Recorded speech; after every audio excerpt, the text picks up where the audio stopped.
La prophétie, livre 3, l'esprit léopard. Un livre autobiographique de Declan Rigne. Avec les voix de Claudine Abdelkader et d'Alexandre Michalak. Avertissement. Certaines scènes érotiques explicites se trouvent dans cette œuvre. L'écoute en est donc réservée à un public averti. N'hésitez pas à liker et à vous abonner pour être notifié de la suite. Maintenant, place à l'histoire. Chapitre 9. L'hôtel des chasses. Depuis le dispensaire, Nathalie me téléphone. Elle est bien rentrée. Elle attend d'être reçue par Patrice. Une demi-heure plus tard, je jette un coup d'œil à ma montre. Il n'est pas loin de midi. Elle ne devrait pas tarder à se manifester.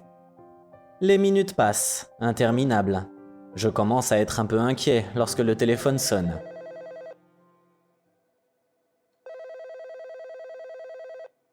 C'est Nathalie. Allô, Jean? Oui, Nat, est-ce que ça va? Ne t'inquiète pas, tout va bien. Marie et Patrice nous invitent à déjeuner. Patrice voudrait te parler. Ne quitte pas, je te passe Patrice. Un temps, la voix de Patrice qui donne des instructions. Le bruit d'une porte qui se ferme. Allô, Jean? Oui, Patrice, tout va bien? Je n'ai pas besoin d'être devant lui pour voir le sourire de Patrice, je l'entends à sa voix. Ne t'inquiète pas, Nathalie se porte comme un charme. Mais j'ai 2 ou 3 trucs à vous dire. On déjeune ensemble et je vous explique. Tu nous rejoins chez moi? Nous, on file directement. Ok, à tout de suite. Je raccroche, range le dossier sur lequel j'étais en train de travailler et quitte le bureau. Coupant direct à travers le patio, je me dirige vers la sortie du bâtiment. Ce n'est pas la fournaise habituelle de la mi-journée qui m'accueille. Quelque chose a changé. Le porche franchi, j'ai une vue dégagée sur la piste qui mène à l'usine. C'est très net. Là-bas, tout au fond, le mince trait noir qui court le long de la ligne d'horizon est devenu une barre.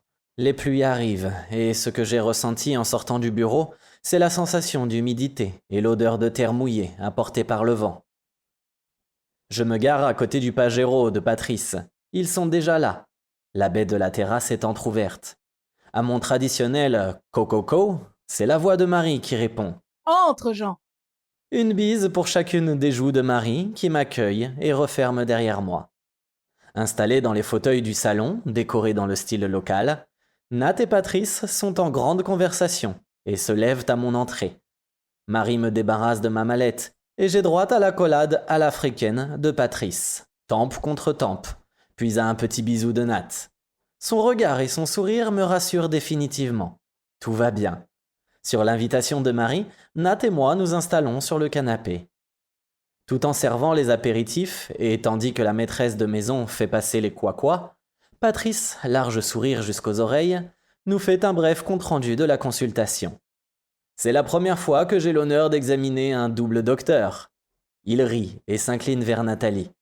Cher ami, je vous le confirme, vous êtes en parfaite santé. Pas la moindre trace de palu, ni de quoi que ce soit d'autre. Il toussote. Pour le reste, ce qui vous préoccupe n'est pas du domaine de la médecine. Du moins, pas encore. Je résume. Arrêtez-moi si je me trompe. Et Patrice nous fait un petit rappel de ce qu'il a retenu de notre rencontre d'hier matin avec le léopard, de ce que Nathalie a ressenti, puis des rêves qui s'en sont suivis. Il conclut. N'importe qui serait déstabilisé, a fortiori un occidental. Je demande. Et tu as une explication ou une théorie? Patrice ne répond pas tout de suite. Il semble hésiter, chercher ses mots.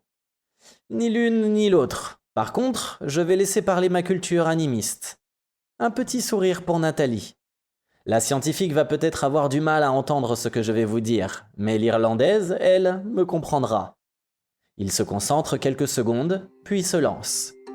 Ici, dans le village où je suis né, comme dans beaucoup de régions d'Afrique, nous pensons que les esprits des ancêtres sont partout, dans le vent, dans les fleuves, dans les arbres, dans les animaux de la savane et de la forêt, dans tout ce qui vit. Le « vous » n'existant dans aucune langue ni aucun dialecte africain, et tant il est immergé dans sa culture, Patrice ne se rend même pas compte qu'il en vient à tutoyer Nathalie. Si ce léopard s'est adressé à toi, c'est parce qu'il t'a reconnu, ou plus exactement, l'esprit qui est en lui t'a reconnu. A-t-il reconnu celle que tu es, celle que tu as été, ou celle que tu seras? Je ne sais pas. Peut-être a-t-il reconnu chacune de ces entités. Nathalie ne semble surprise, ni du tutoiement, ni du propos plus que sibyllin. C'est étrange. C'est comme entendre parler la bindruie que mes parents ont consultée quand nous allions en Irlande. Patrice fronce légèrement les sourcils. Et qu'est-ce qu'une bandruie? Nathalie s'est totalement détendue. C'est une femme initiée au mystère de l'esprit et de la nature. Pour les Gaëls, c'est une femme druide qui a de grands pouvoirs et pratique la magie. La magie qui soigne le corps et l'esprit. On dit que certaines d'entre elles sont aussi des banshee en gaélique. Et qu'alors, elles peuvent chanter dans l'esprit des hommes pour annoncer le passage d'une âme dans un autre monde. La voix de Patrice est descendue d'une octave. Tu comprends donc ce qui t'arrive. Oui, Patrice, je comprends que cet esprit me dit de ne pas craindre l'avenir et que quoi qu'il arrive, il veillera sur moi. Je ne peux m'empêcher de réagir. En quelque sorte, c'est ton ange gardien, mais pourquoi maintenant? Pourquoi ce léopard? Patrice me répond avec une étrange voix de basse. Il y a certainement eu un changement important dans la vie de Nathalie, qui conditionne d'ores et déjà sa vie présente et ses vies futures. L'esprit connaît l'avenir, mais je ne sais pas ce qu'il a vu en elle. Il s'adresse de nouveau à Nathalie. Pas plus que je ne sais ce que signifie son message, mais il y a une chose dont je suis certain, c'est que maintenant tu es sa protégée, et qu'il veillera sur toi. J'ai souvent entendu les anciens raconter l'histoire de ces esprits qui parlent aux hommes, pour les mettre en garde ou leur donner sa force. Là, ce n'est pas une mise en garde, il te dit que tu n'as rien à craindre. Je sens que je vais casser l'ambiance, c'est plus fort que moi. Je ne veux manquer de respect à personne, mais je suis le seul ici à n'avoir aucun diplôme, et comme par hasard, je suis aussi le seul à ne rien comprendre. Patrice n'a pas le temps de me répondre. Nathalie se tourne vers moi et me prend la main. Il n'y a pas une once de reproche dans son regard, seulement une grande tendresse. En fait, pas seulement. Il y a aussi une grande sérénité et une grande sagesse. Ce n'est pas une question de diplôme. Tu te souviens, sans doute, m'avoir entendu dire que plus je progressais en astrophysique, plus j'en venais à m'émerveiller de la grandeur et de la toute-puissance de Dieu. Je ne me souviens pas exactement des paroles, mais je crois ne pas trop le trahir en citant Voltaire, votre grand philosophe, anticlérical farouche. Il n'en était pas moins déiste, et il disait à peu près ceci. À contempler l'horloge, je ne peux concevoir qu'il n'y ait point d'horloger. Avant la démonstration scientifique, il y a d'abord la théorie, laquelle est issue de l'observation puis de la déduction. Il se peut donc que l'explication de Patrice ne soit pas tout à fait la bonne, mais elle vient d'observations faites depuis des millénaires. Elle se rapproche étrangement de celle que donnaient mes ancêtres à ce genre de phénomène, tout comme celle des textes védiques, vieux de 4000 ans. Pour que des civilisations aussi différentes aboutissent au fil du temps à des interprétations aussi proches, c'est peut-être parce que, quelque part, au milieu de tout ça, se cache la vérité. Sans pour autant lâcher ma main, elle se tourne vers Patrice. Lorsque j'ai connu John et qu'il me parlait de l'Afrique, il me disait « Les Africains pensent que ce que tu vois, mais ne peux pas nommer, n'existe pas. Par contre, ce que tu ne peux voir existe si tu peux le nommer. » Et sans gêne aucune par rapport à nos hôtes, elle se tourne de nouveau et se penche vers moi pour me donner un baiser dans lequel il y a toute la tendresse du monde. Je sais que tu réagis comme ça pour me protéger, John, mais tout va bien maintenant. Et si je n'ai pas d'explication à ce qui m'arrive, je l'accepte complètement. Viendra le jour où nous comprendrons. C'est peut-être la phrase que Marie attendait pour nous convier à passer à table. Le repas se déroule dans une atmosphère beaucoup moins sérieuse qu'à l'apéritif. Patrice est sorti de son rôle de consultant spirit. Il a endossé l'habit du conteur. Dictons et blagues africaines se succèdent, ce qui fait beaucoup rire Nathalie. Le temps passe très vite et il nous faut déjà songer à reprendre le travail. Pas de sieste pour aujourd'hui, mais Nathalie a l'air en pleine forme. Oubliez sa nuit en pointillé. Patrice et Marie nous reconduisent jusqu'au patrol. Juste au moment de refermer la portière, Patrice suspend son geste. Désolé Nathalie, j'ai oublié de vous dire quelque chose d'important.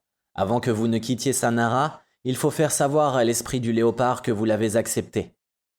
Nathalie ouvre de grands yeux étonnés, ce qui se voit au mouvement ascendant de ses sourcils, même derrière ses rébanes. Et Et comment dois-je faire? Il faut que vous déposiez un objet personnel près de sa tanière.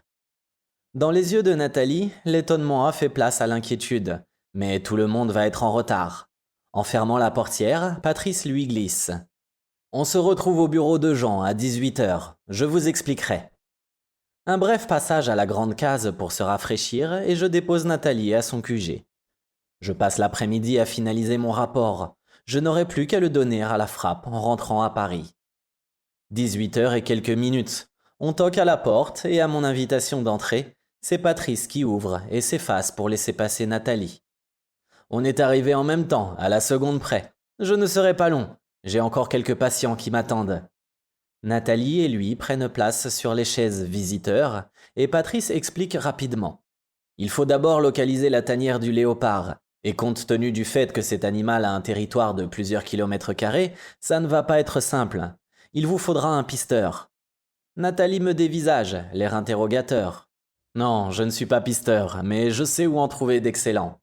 Je me tourne vers Patrice. Je crois que Michel pourra nous recommander le meilleur. Puis vers Nathalie. Michel Monnier, un guide de chasse. Je jette un coup d'œil à ma montre. On l'appellera dans un moment, il a un hôtel à Sanara. Patrice reprend son explication. Avant d'arriver à la tanière, il faudra vous approcher au plus près, mais pas trop. Mais ça, le pisteur connaît. Au cas où vous n'auriez pas pisté le bon léopard, il vaudra mieux que vous soyez armé. Enfin, Michel vous expliquera tout ça. Nathalie, lorsque vous serez arrivé à une 50aine de mètres de la tanière, le pisteur vous le confirmera. Avancez-vous seul. Vous devrez offrir l'objet que vous avez apporté en le posant sur le sol. Ne partez pas tout de suite. Si c'est bien votre léopard, vous n'avez rien à craindre. Il vous reconnaîtra. Je ne suis pas inquiet pour votre sécurité. Les pisteurs de Michel connaissent parfaitement leur travail. Faites exactement ce qu'ils vous diront et tout ira bien.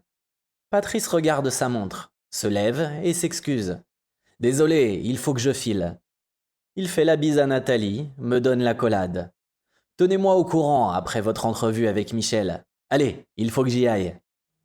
Il se dirige vers la porte et au moment de l'ouvrir, se retourne vers nous. Vous êtes magnifiques tous les deux, Dieu vous bénisse. Juste le temps de vérifier si la porte est bien fermée, je reviens vers Nathalie et après lui avoir volé un bisou, m'assieds à côté d'elle sur la chaise qu'occupait Patrice l'instant d'avant. Je vais appeler Michel, mais auparavant, il faudrait que l'on se mette d'accord sur ta disponibilité. Il ne faut que quelques secondes à Nathalie pour me répondre. Je pense que demain conviendra le mieux. Les relevés sont terminés, sauf si nous devons en revérifier quelques-uns. Il y a une telle masse de calculs que j'avais prévu de rester au bureau. Mais bon, tout bien considéré, je peux m'absenter sans trop de problèmes. J'ai déjà planifié le travail et Sylvie et François pourront avancer sans moi. Combien de temps doit-on prévoir ? On pourrait partir vers 15h, on a une demi-heure de route. Voyons, 2 heures sur place pour tout organiser, retour possible vers 18h, mais ce serait dommage de rentrer sans goûter à l'extraordinaire poulet grillé de Michel. Nathalie réfléchit quelques secondes. Ça me va. Demain, départ à 15h30. J'aurai quand même la matinée pour donner un coup de main à l'équipe. Elle sourit. J'avais prévu une grasse matinée, mais je demanderai à Sylvie de passer à 7h. À cette heure-là, François est déjà au travail. Par contre, je ferai une grosse sieste. Elle rit. Pour faire honneur au poulet grillé de ton ami. Je décroche le téléphone, 4 chiffres sur le cadran, sonnerie, j'ai passé l'écouteur à Nathalie. Voix grave, c'est bien Michel Monnier. Hôtel des Chasses, Michel Monnier, j'écoute. Salut Michel, c'est Jean Rine. Salut, je ne connais pas 36 Jean. J'en connais qu'un et c'est un lâcheur. Un lâcheur ? Ouais, et ne me dis pas que t'étais débordé. Ça fait plus d'une semaine que tu es là et même pas un coup de fil. Dis-moi, elle est blonde ou brune ? Blonde ou brune ? Oui, la scientifique dont tout le monde parle et dont tu t'es fait le chevalier servant. Je ne suis pas son chevalier servant, ça fait partie de ma mission, et elle est blonde. Tu le saurais si, comme tout le monde, tu étais venu à la fête de fin de campagne. Voix sensiblement agacée de Michel. J'étais en Centrafrique, tu le saurais si tu avais téléphoné. Je crois qu'il est temps pour moi de faire des excuses. Tu as raison, Michel. Je voulais le faire, mais... Mais tu n'as pas eu le temps et tu es désolé. Bon, demain soir, c'est méchoui couscous, un agneau que j'ai eu ce matin. Si tu ne viens pas, c'est moi qui viens vous chercher par la peau des fesses, ta blondinette et toi. Je pouffe de rire. La blondinette t'écoute et s'étonne que tu veuilles t'occuper de ses fesses alors que vous n'avez même pas été présenté. Je reçois un magistral coup de coude dans les côtes. Ça, c'est Nathalie. Au bout du fil, Michel s'étrangle. Espèce de salopard, tu pouvais pas me le dire? De quoi j'ai l'air maintenant? Mademoiselle? Nathalie s'empare du combiné. Bonjour Michel, c'est Nathalie. Votre amie n'est vraiment qu'un malotru. Je vous remercie pour votre invitation et l'accepte avec plaisir. À demain, Michel. Elle me repasse le combiné, sourcils froncés. Tu n'es qu'un affreux bochman. Mais je vois bien les étincelles de rire dans ses yeux. Allô, Michel, tu es toujours là? On va dire demain vers 16h parce que nous avons 2 ou 3 choses à voir avec toi avant le dîner. Et puis tu nous feras visiter ta merveille. D'accord pour 16h, à demain, je vous attends tous les deux. Un petit clic et la tonalité, Michel a raccroché. Nathalie me scrute, sourcils froncés. Ton ami a peut-être eu une formulation maladroite, mais toi, tu n'as pas pu t'empêcher d'en rajouter. J'esquisse un sourire timide. Pardonne-moi, c'était trop tentant. Qu'est-ce qui était trop tentant? Parler de mon postérieur ou te moquer de ton ami? Quelque chose dans son regard et dans sa voix me dit qu'elle n'est pas aussi mécontente qu'elle tente de le laisser paraître. Disons qu'il y avait un peu des deux, et... Elle me clôt les lèvres d'un baiser qui me fait vite comprendre qu'on ne va pas en rester là. L'heure a tourné et il faut penser au dîner. De plus, Nathalie doit repasser au bureau voir François et Sylvie pour les informer de son absence de demain. François est totalement immergé dans ses calculs entre un sandwich, une salade et une assiette de frites, et c'est tout juste s'il intègre ce que Nathalie lui explique. Sylvie vient juste de partir il y a 5 minutes. Il replonge le nez dans son fouillis d'équations. Une petite halte chez Bertrand et Sylvie pour prévenir cette dernière. Je suis resté dans la voiture et lorsqu'elle revient, Nathalie a l'air toute joyeuse. Nous sommes invités à dîner et Bertrand a déjà prévenu le club. Je lui ai dit que c'était d'accord. Une douche plus tard, nous frappons à la porte des deux Valois. Pendant que Nathalie finissait de se préparer, j'ai fait un saut au club récupérer une bouteille de champagne et c'est avec la petite glacière prêtée par le chef que nous entrons chez nos amis. Je dis nos amis car depuis notre arrivée et les circonstances dans lesquelles nous avons fait connaissance, la sympathie entre nous n'a fait que grandir. Les 2 femmes en particulier sont devenues très complices et je trouve que Bertrand et moi, lui le blond, moi le brun, avons beaucoup de points communs. Tout en bavardant, il va nous falloir un peu plus d'une demi-heure pour vider la bouteille de champagne et lorsque nous passons à table, l'ambiance est assez joyeuse. Je complète l'information que Nathalie vient de faire passer à Sylvie sur son absence de demain. Assise à côté de Bertrand, donc en face de moi, Nathalie me prend la main par-dessus la table. John, j'y pense seulement maintenant. Pourquoi Sylvie et Bertrand ne viendraient-ils pas avec nous? Demain matin, je mettrai les bouchées doubles avec Sylvie et François aura tout l'après-midi pour finaliser. Elle fronce les sourcils. Ah oui, mais ton ami ne serait peut-être pas tout à... Je ne lui laisse pas terminer sa phrase. Michel? Non, pas de problème, il connaît bien Sylvie et Bertrand. Je l'appelle demain matin, et puis avec sa bourde de tout à l'heure, ce sera l'occasion de se faire pardonner. Nathalie sourit, ce qui attise la curiosité de Sylvie. Sa bourde? Quelle bourde? Et Nathalie de raconter la phrase un peu cavalière de Michel sur les fesses de la blondinette, ainsi que ma réplique, pas beaucoup plus délicate. Bertrand sourit franchement, quant à Sylvie, elle éclate de rire. J'imagine sa tête lorsqu'il te verra, parce que de ce côté-là, comme pour tout le reste d'ailleurs, la nature ne t'a pas oublié. Bertrand fronce les sourcils. Mais voyons Sylvie, quelle appréciation peux-tu porter sur... Sylvie est lancée, le champagne peut-être. Dimanche à la piscine, tu étais pourtant là. Il n'y aurait que toi pour ne pas avoir remarqué la chute de rein de Nathalie? Ça, j'ai du mal à y croire, mais si c'était le cas, ce serait parfaitement discourtois.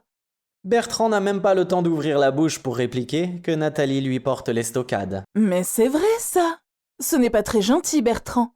D'ordinaire, mes fesses sont très remarquées, et je dirais même très appréciées. Les 2 femmes se congratulent. La température monte pendant tout le repas. Ajouté au champagne, le Saint-Émilion fait des miracles. Ces dames ont un peu le feu aux joues et sont gaies comme des pinsons. Je fais observer. Je crois qu'il faudrait quand même nous économiser si nous voulons tenir la distance demain soir. La cuisine de Michel vaut le détour, et la réputation de sa cave le précède.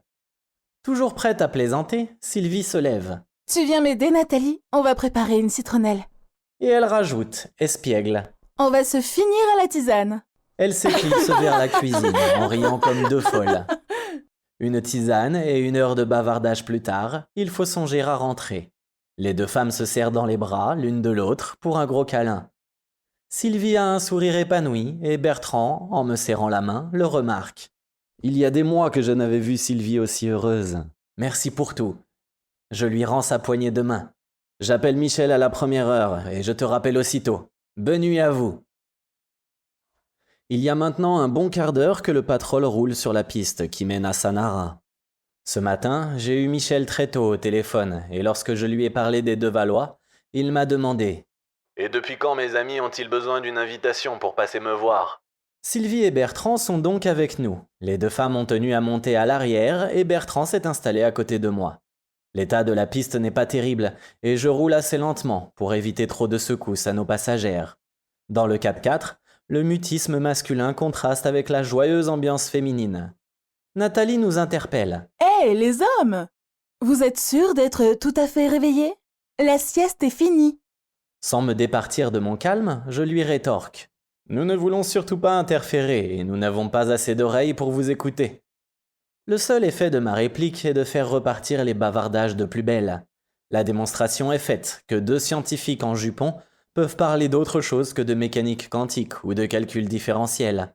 Pour l'heure, ces dames discutent de la nécessité de porter des sous-vêtements de coton sous les tropiques. Pour le reste, on jurerait qu'elles se sont donné le mot. Malgré mes conseils et ceux de Bertrand, leur recommandant de privilégier le côté pratique, toutes les 2 ont choisi d'abandonner leur éternel blue jeans pour des robes droites à fines bretelles en stretch de coton, blanches pour la brune et noires pour la blonde. Exit aussi les patogas et les Santiago, remplacés par des sandales à petits talons lacés au-dessus de la cheville. Pour cette soirée à l'hôtel des Chasses, elles ont décidé de mettre leur féminité en valeur et y ont, ma foi, très bien réussi. La coupe à la garçonne dissymétrique et les mèches roses de Sylvie ne peuvent pas plus passer inaperçues que la crinière blonde de Nathalie. L'hôtel des Chasses est presque au centre de la bourgade, après la place de l'Indépendance, non loin de la Poste. Je quitte donc la route principale et m'engage à gauche vers le centre-ville. 2 minutes et nous y sommes.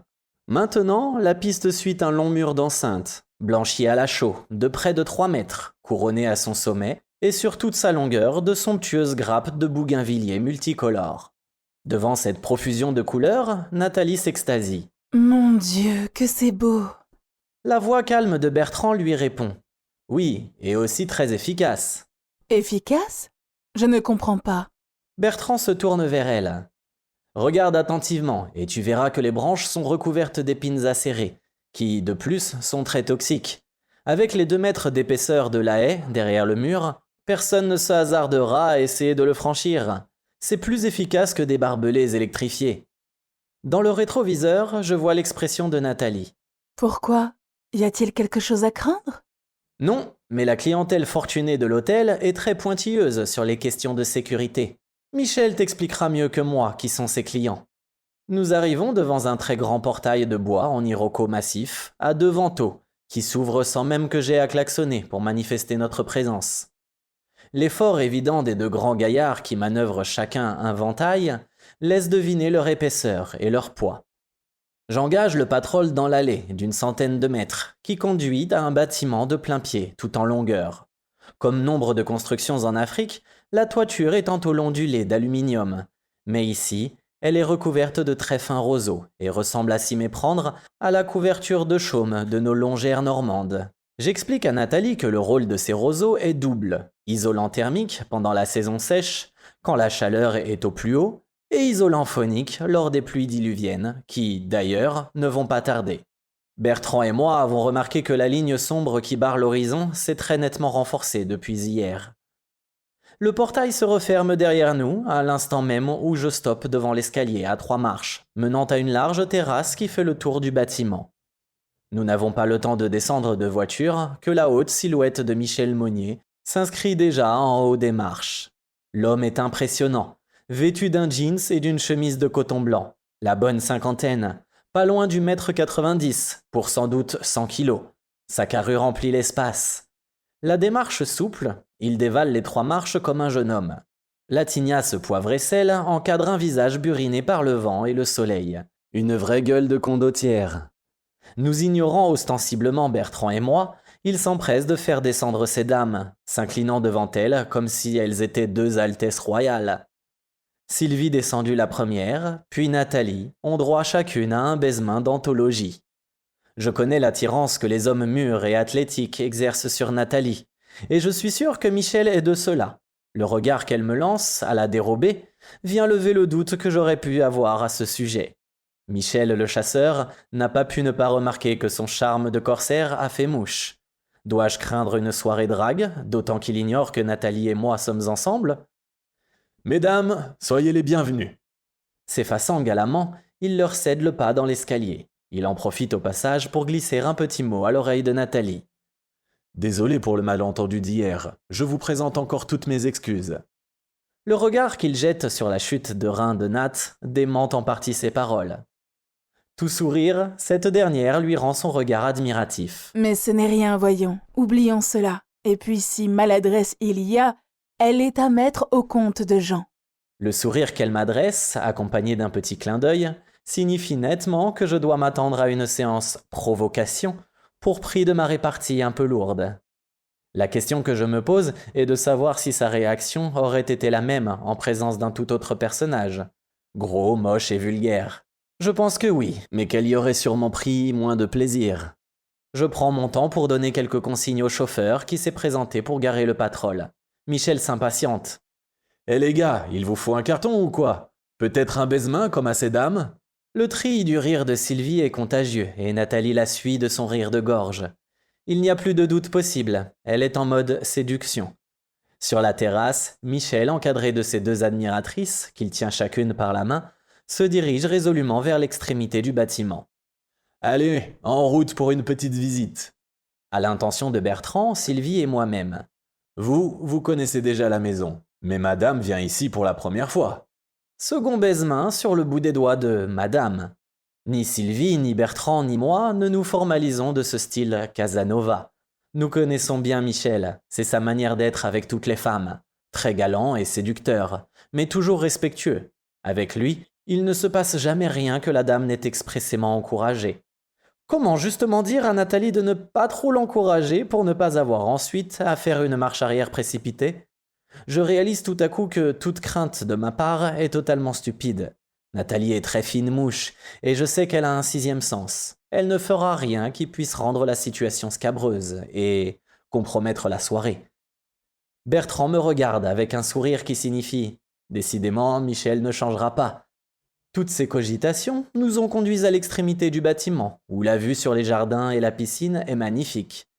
Nathalie s'extasie sur cette splendeur et s'étonne que l'on puisse obtenir une végétation luxuriante et des pelouses aussi vertes sous un climat aussi sec que celui du Tchad. Notre hôte se fait un plaisir d'expliquer que ce miracle n'en est pas un. Sa propriété est alimentée par un forage. Avant que je ne fasse faire ce forage, il y a maintenant plus de 20 ans, cet endroit n'était qu'un terrain desséché, avec 3 ou 4 épineux rabougris, et cet hôtel se composait de 5 ou 6 tentes. J'ai fait un petit héritage et j'ai tenté le coup. Ce qu'oublie de dire Michel, c'est que son héritage était tout sauf petit, et qu'avec les fluctuations politiques du pays, la clientèle n'est pas toujours au rendez-vous. Son exploitation est juste à l'équilibre, et encore ne se verse-t-il aucun salaire argant, qu'il a d'autres sources de revenus, et que si son hôtel est sa seule maîtresse, son job de guide de chasse est toute sa vie. Michel pousse une double porte sculptée de symboles locaux. Je profite de la saison des pluies pour refaire la déco des chambres. Je n'ai gardé opérationnelle que la suite du Grand Coudou, au cas où. Elle a été refaite l'année dernière. Voyez vous-même. Je connaissais les autres chambres de l'hôtel, mais je n'avais encore jamais vu la suite. C'est une splendeur. Dès le vestibule, la première chose que l'on remarque est le plancher en acajou massif, aux reflets cuivrés. Le bois doit venir du sud de la Centrafrique. Le premier réflexe de Nathalie et de Sylvie est d'enlever leurs chaussures. Michel s'exclame. « Ne vous donnez pas cette peine, à moins que vos semelles ne soient faites de papier de verre, ce plancher ne risque rien. Ce bois est presque plus dur que l'acier. » Nous avançons donc dans le vestibule, superbement décoré de 2 consoles d'ébène. Au mur, un grand miroir en bois doré. Nous débouchons dans un immense salon dont la baie donne sur la terrasse, la piscine et les jardins. Je comprends pourquoi la terrasse se termine par un grand panneau par-vue, en roseau tressé. La suite possède une terrasse et un jardin privatif. Sur le plateau d'Iroko de plus d'1 mètre de diamètre de la table basse, les 1000 reflets d'une splendide géode de quartz. Pour s'asseoir, 2 canapés de cuir disposés de part et d'autre de la table, 2 fauteuils et quelques poufs. Dans l'angle, un bar en acajou massif sculpté de motifs géométriques. Sur les murs, masques, boucliers, saguets, étoiles de Korogo. Au plafond, 2 grands brasseurs d'air. Nathalie s'exclame. On se croirait dans un roman d'Hemingway. Ce qui semble ravir notre hôte. C'est l'atmosphère que j'ai essayé de rendre. Tenez, voyez plutôt la chambre et sa salle de bain. Une cloison persiennée en fraqué nous en sépare. Michel fait coulisser un des panneaux et s'efface pour nous laisser passer. À quelques détails de décoration près, la pièce est identique à la chambre de la grande case qui abrite nos nuits depuis plus d'1 semaine. Seules les essences de bois sont différentes, pour le lit en particulier, dont la taille est cependant à l'identique de celui que nous connaissons. Je parierais pour ma part qu'il sort des mains du même artisan que celui de la grande case. Sylvie, qui ne connaît pas la grande case, s'en étonne. Mon Dieu, on pourrait y dormir à 10. Bertrand tempère son enthousiasme. N'exagère pas, 4 ou 5, guère plus. Ok, tu as raison. 10, ça ferait quand même un peu serré. Je jette un coup d'œil par la baie qui donne sur un jardin clos, à la pelouse irréprochable. Je me tourne vers Michel. Je ne sais quelle variété tu utilises, mais ton passe-palom est super. Me prenant avec Bertrand par les épaules, Michel nous entraîne vers la sortie, m'expliquant qu'il doit les graines à Bertrand, qui a la même pelouse chez lui. Puis, élevant un peu la voix pour être entendu de ces dames qui papotent sur la magnificence de la salle de bain. « Bien, je vous propose d'aller boire une tasse de thé. C'est un mélange de ma composition. Vous m'en direz des nouvelles, et l'on en profitera pour parler de ce pisteur que tu m'as demandé ce matin au téléphone. »